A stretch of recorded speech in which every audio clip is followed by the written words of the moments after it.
Hey everyone, this is Karchermakes. I'm Andrea, and today we're just going to chat about how my knitting journal has completely changed my knitting and crafty life. I finished a record number of projects in 2025, and I can owe a little bit of that to being better organized with this journal. There's been so many times I've forgotten what needle size I'm using, where the pattern came from, or what modifications that I've made. And that's especially important if I ever want to make the project again. I've also picked up some languishing WIPs from about 3-4 years ago and needed to know, what is this? Where was I? What is this pattern? The lie I tell myself is, I'll remember. So today I'm sharing how I use this notebook to create a knitting and craft journal to track all my goals, plans, yarn, projects across all of my crafty hobbies: knitting, crochet, spinning, weaving, sewing, the whole 9 yards. So let's get into it.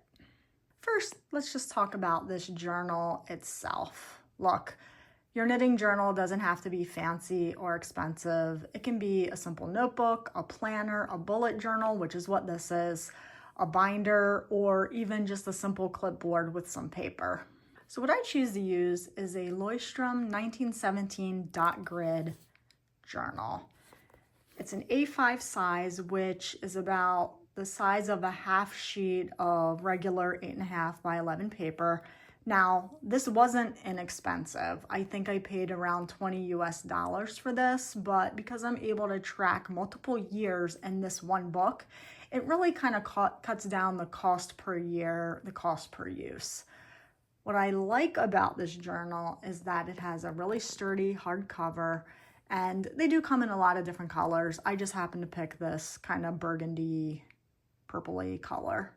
In the front, it has a little title page, which I decorated here with some stickers last year when I started this. And then right here in the front, it has a nice index where you can really track everything that's going into your journal, what page it's on, and I have found that to be really handy.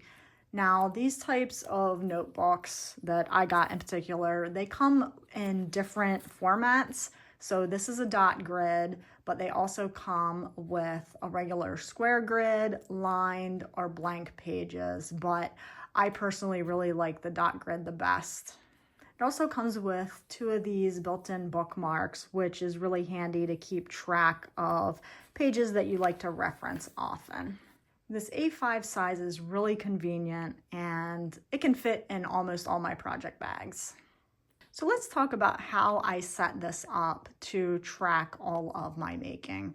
So although I did decorate some pages with stickers, for the most part, it's really simple, and I tried to make it as functional as possible. A quick search of bullet journals here on YouTube can also show you how artistic some people make theirs, but I really tried to keep it as simple as possible. So let's just start with, really quickly, how I tracked everything last year in 2025. I do have a video on that here on YouTube, and I'll link that in the description box below in case you want to see it, where it's much more of a deep dive into it. But let's just do like a little speed run here of how I tracked everything in 2025, and then we can talk about what I learned from this experience and then some of the changes I made for this year in 2026. So just to start, it has this nice little title page here. You can put your own personal information here. I just included my handle for Instagram and YouTube here, Karchermakes, and I decorated it with some of these cute stickers. And like I mentioned, it starts with this nice index, and because I'm using this for more than 1 year, I am most likely going to run out of space here, but that's not too big of a deal. I can always tape in another page and add extra space for more index and pages later. So the first kind of big page in my knitting journal is a knitting year in pixels, and I really liked having this what I do is I just built this grid. I drew it in following the dot grid, and it represents every month, every day. And then every day that I knit, I color in with a marker. And then I also, after the fact, when I first set this up, it was only intended to track knitting, but then I remembered, like, you do all of these other crafts, you could track those too. So I made a little legend here on the side of all of the other sort of crafty things I like to do, and then I can track those as well. And I really like this because I can look back on it in a month or even a quarter or for the whole year and really see where I spent my time and how much I worked on things. And as far as knitting is concerned, I was pretty productive knitter for this year. Now, there's a giant gap here and here. That was when my boyfriend was hospitalized and then his immediate home recovery. So I didn't get a whole lot of making done then. But aside from that, I pretty much knit every day with a few exceptions. So this next page goes through the making goals that I had set for 2025. And I have to say, I did pretty good on most of these, but not all. That's okay. We can be flexible in our making. It's supposed to bring us joy, and you know, this is more of a guideline. It's not a rule, but I did use some more of my stash, which is always good. I did finish 2 Forever WIPs, so I exceeded that goal by 1. That was exciting. I did work on some scrappy projects. I did not weave for garments. I did weave for a poncho, but when I say garments, I meant like tops or maybe some shorts, some pants maybe a skirt. So I didn't really hit that one, and that's okay. I had a goal to spin more, which I did do. I did spin throughout all of Tour de Fleece. And then there's other stuff here. Keeping project pages updated in Ravelry, which I will say this journal has come in clutch for, because I am terrible at remembering to update Ravelry. This has helped me become better at it. Now, I did have a note here to add my spinning and weaving to Ravelry. I didn't do that. Maybe that becomes something I can do better this year. Labeling hand spun, I did do that. Tracking projects, this has helped with that. And then I had some other things here too. For YouTube, I wanted to get to 1,000 subscribers, which I did. Thank you all for that. Keeping up with my knitting journal, I did that as well. As far as like the making community knit-alongs, I participated in several knit-alongs. I went to several fiber festivals, and I did some virtual, I wouldn't say knit-togethers, but I did join the Ply Guild, Ply Magazine Spinners Guild, and they have 3 times a month Zoom meetings where we spin and learn together, and sometimes I knit on them, so that totally counts. And then as far as learning, I had wanted to do some workshops at Maryland Sheep and Wool, which I did one of, and then I wanted to take a class at Redstone Glen, but that's one I didn't get to. But it's kind of fun to now, in the new year, look back on the prior year and see how much progress I made. The next 2 pages just track some various events that I participated in. So these are local yarn store day, knit-a-thon, Maryland Sheep and Wool, of course, fiber festivals, Knit in Public Day. And then this side is just some of the make-alongs that I participated in as well. This next page is just some business cards and stuff from some of the makers that I purchased from this year. And then we started last year with a trip to New Orleans, so I did get to visit the Quarter Stitch, which is a really nice needlepoint and yarn store right in the square, Jackson Square in New Orleans. That was a fun trip.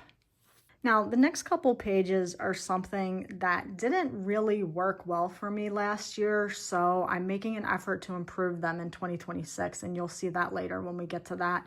But this was just a project list of things I was making or wanted to make, and there's quite a few on here that I didn't do at all, and then there's a couple on here that I didn't finish that are going to carry over into 2026. I also had a crochet list, and you can see how woefully blank that is. Same thing with spinning. Although I did spin more, I met that goal. I spun more. I still didn't do a whole lot. Weaving, same thing. I didn't even get to this rag rug project that I want to do, but I really want to get back to that for 2026.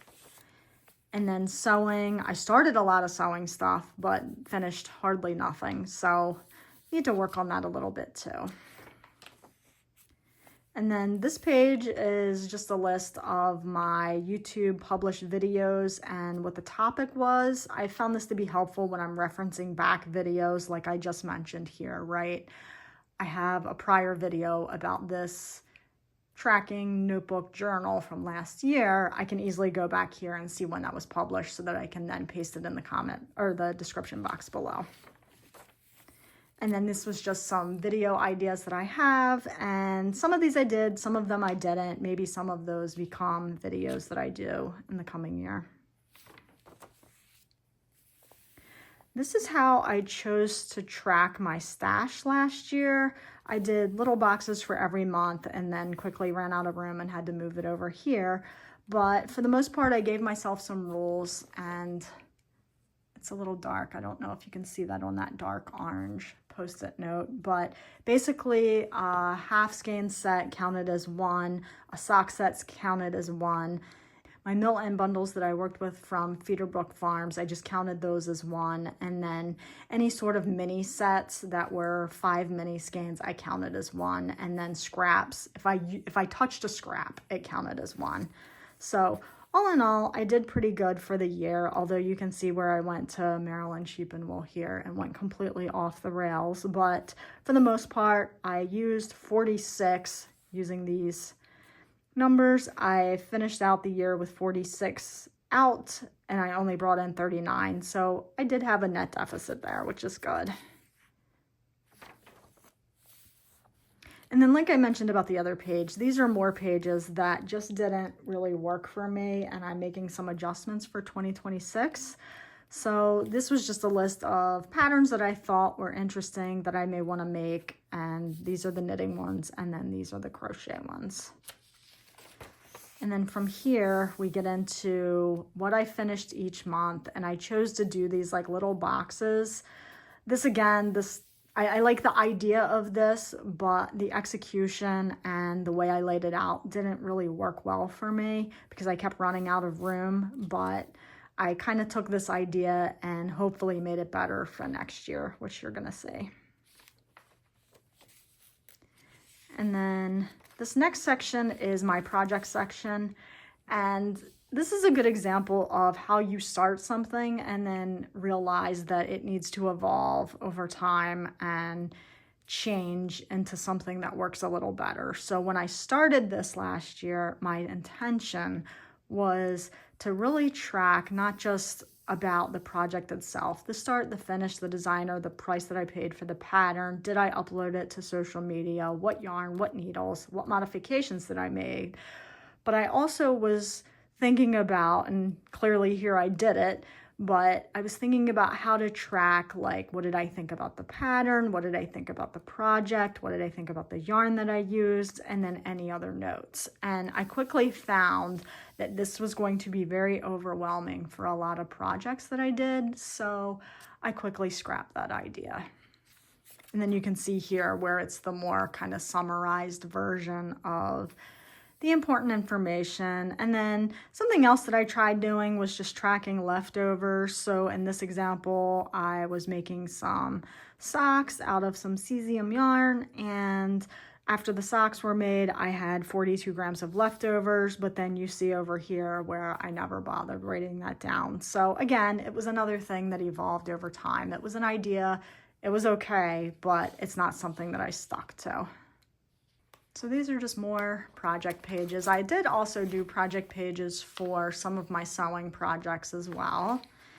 And this is a good page. This is something that worked really, really well for me, and definitely something that I want to bring into 2026. So this was my tour de fleece. And for my tour de fleece this year, my goal was to spin sock yarn, 4 colors of sock yarn, and then knit the socks out of that sock yarn. And because the project was pretty complex, meaning I had a lot of moving parts that needed to be done, I wanted to track that very closely here and check off each section as it was done. So like I mentioned, I wanted 4 colors of yarn to be spun, and then each one of those colors were 3 plies, and then 2 of those plies were Z. One of those plies were S because I was doing opposing ply socks. So just to keep organized, so I did not forget what I was doing, I didn't lose my mind, I didn't lose my place, I tracked everything very closely, and this really worked well for me. I like this. So that wraps up the 2025 project sections. And then I just did a little quick list here of projects that I started in 2025, or in some cases, 2022. But these are projects that are carrying over so that I don't forget about those languishing WIPs. And then lastly, for 2025, I did a little page that kind of summarized my year in making. And if you're familiar with Spotify, they do a thing called Wrapped every year where they summarize everything that you've listened to. So this I just summarized by type of project. And like I said, this is the most amount of knitting I've ever done in a year, making, because this also is crochet, it's also spinning, it's also sewing and weaving. But this is the most amount of stuff I've ever made in a year, and like I mentioned at the beginning, I really attribute that to just being organized and knowing what I'm doing. All right, so let's get into 2026 and all the things that I updated and changed a little bit to work better for me this year. So again, just a little title page here, no stickers this time, although you will see that I'm trying to work on my handwriting. My chicken scratch is terrible, so I'm really trying to work on my lettering and handwriting skills. But this is the 2026 section, and just like with 2025, I've started it off with a 2026 year in pixels tracker, and same concept as before. If I knit that day, I color it in, and each month will have its own color. And then if I do any of the other crafts, I put the little symbol in the box so that I can keep track of all of the making. And again, a carryover from last year are my goals. And you'll see a lot of these look very similar to last year, although I did add in some new ones. I do need to add in the Tour de Fleece because I want to do that again. That was really fun. As always, I want to focus in on using more stash. I do still have some languishing forever WIPs. I want to finish at least one of those. I really want to do a sweater spin. I don't know if I'm going to wait until Tour de Fleece for that, but that is definitely something on the list that I want to do this year. That is my dream project, to spin yarn and knit a sweater. YouTube, I still want to be consistent and try to do at least 2 videos a month, although at the end of last year, I did start doing shorter videos on Wednesday for WIP Wednesdays, and I found them to be super fun. Again, working on the knitting journal updates. I do want to do 2 scrappy projects.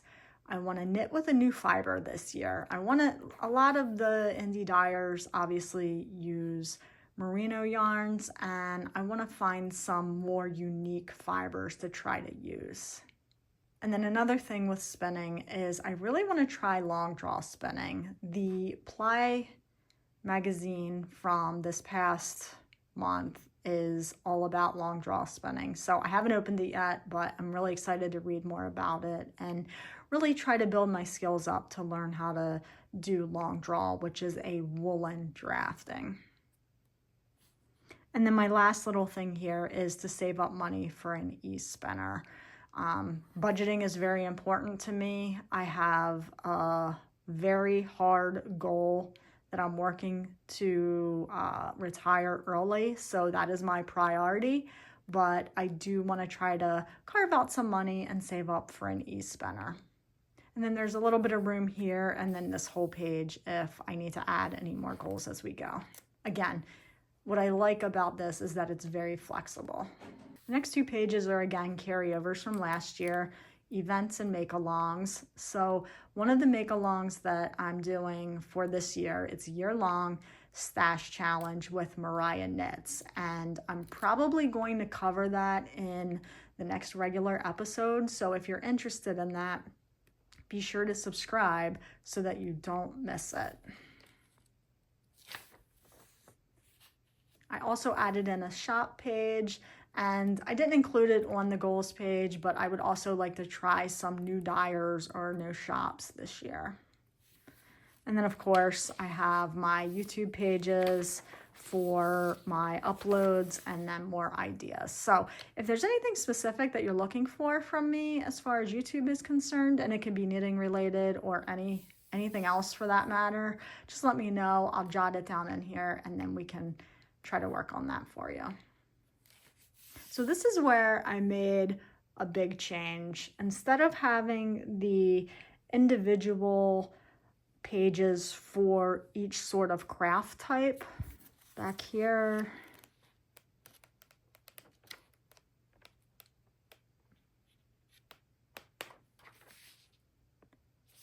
back here. So instead of doing that, I decided to just keep this 2-page spread open for any of the things I want to jot down that kind of pique my interest, that I want to make, regardless of what the actual craft is. It can go here all in one place. So this one isn't done yet, and as soon as I actually finish something this year, I'll work on how I want it to be formatted. But I do want to track my stash again, and like I mentioned, I'm doing the stash challenge with Mariah Knits, and I'll just go ahead and link her below in the description too, so that you have access to the challenge. She provides a really nice spreadsheet that tracks grams and yards, but I still need to figure out how I want to include that information here. Maybe I just do it by skeins in and out again because I have the spreadsheet, or do I want to incorporate that grams and yards information here as well? I haven't really decided yet, so this is a to be continued situation, but I've dedicated 2 pages to it. And then another change is, instead of having the little monthly blocks with what I finished in each one, I'm just going to jot stuff down here. I'm just going to make a list and go from there. And what this will do is, when I do my year-end summary, again, my wrapped page, I can just reference this and then very easily tell, like, okay, this is how many socks I made. This is how many maybe shawls I made. I don't think I'm going to make any shawls this year, but never say never. Just kind of keep track of things that way. It makes it a little bit more flexible for me. So as far as how I'm tracking the projects themselves, I decided this year to do something slightly different. So this is just the title page to start the section of projects. But what I'm going to do is, at the beginning of each month, I'm going to create a page like this, which will then summarize all the things from the month. And then from there, that will obviously get updated here with everything that I finished as well. And that kind of serves 2 purposes. I like seeing what I do in a given month and how much I've completed. And I also want to keep track of the skeins in and out, possibly yards, grams here, so that I can also remember to go update the spreadsheet for the Mariah Knits challenge. So the project pages themselves look quite similar to what I did last year. Again, I'm trying to work on my handwriting, y'all. I know it's not the best, but I at least have these pretty kind of titles here. The actual information is still kind of chicken scratchy, but so far I've added a couple projects that I've already been working on this year that are carryovers from last year. Some socks that are actually finished now. I just finished those. And then a blanket that I'm weaving. As I work on the rest of the projects, they'll get added in here too. And then lastly, once all 12 months are done and filled out, I'll come back and I want to do a summary page similar to what I did for 2025, like the wrapped version. But then I also want to incorporate what I learned. What new skills did I learn? Did I try a new craft? Did I try new fibers, new dyers, new stores? any sort of favorite projects that I did, although honestly, every project is my favorite, let's be honest. So I don't know how well I'm going to be able to narrow that one down. And then, you know, I'll have the end of year summary space here. So for 2026, this knitting journal is really going to help me keep track of all the things that I'm making, especially if I put down a project for weeks, months, let's be honest, years, and I'll have all of the information that I need when I pick it back up to continue working on it. And really, by spending the entire last year of tracking all of my making, this has really helped me learn what I like, what I don't like about the method of tracking, what works for me, what doesn't work for me. And, you know, like I mentioned at the beginning, this really helped me finish a record number of projects in 2025. Being organized and knowing what I'm doing and having it in front of me has really helped make that happen. The reason why I think this bullet journaling sort of style works so well for me is it's low pressure. I can make it fit my own needs. And there are some journals or planners that have like pre-designed pages and formats. And if that works for you, please don't let me stand in your way. Do it. But for me, I really like the flexibility of having blank pages that I can really make them work how I need them to work. And, you know, I haven't done a lot of decorating, although, you know, this handwriting does need some work. So another thing that works so well about this is I don't need to look at it every day. Even though I do track my daily making on the Pixel tracker, I don't look at this every day. Sometimes I just go back through maybe once a week, once every 2 weeks, and make updates. And then once a project is like halfway done, I check here to make sure I have a page for it. If I don't, I'll add that in. And, you know, I just don't stress about making it perfect. You can see all the imperfections here, right? It's my journal, it's my tool. It's not about perfection. It's really just about helping my making, not controlling it, if that makes sense. So let's talk about tips for starting your own knitting journal. If you're thinking about starting your own journal, here's a few things, right? Start simple. Any notebook works. So you can use a bullet journal like I have here.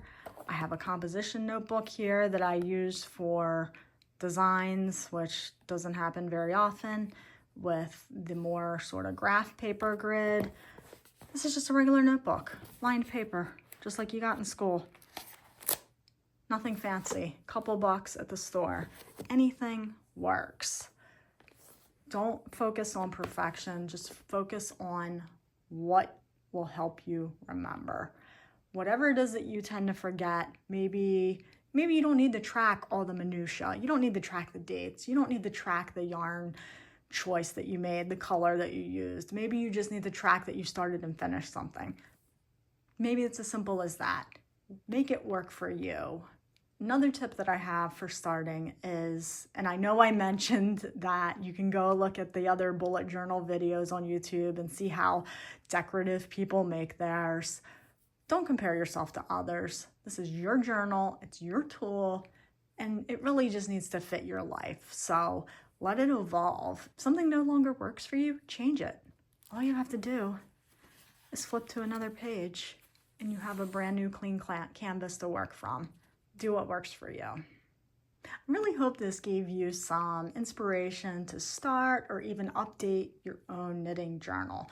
Let us know in the comments. How do you track your knitting? Do you use Ravelry? Do you use a journal? Or do you just not track anything at all? Let's talk about it.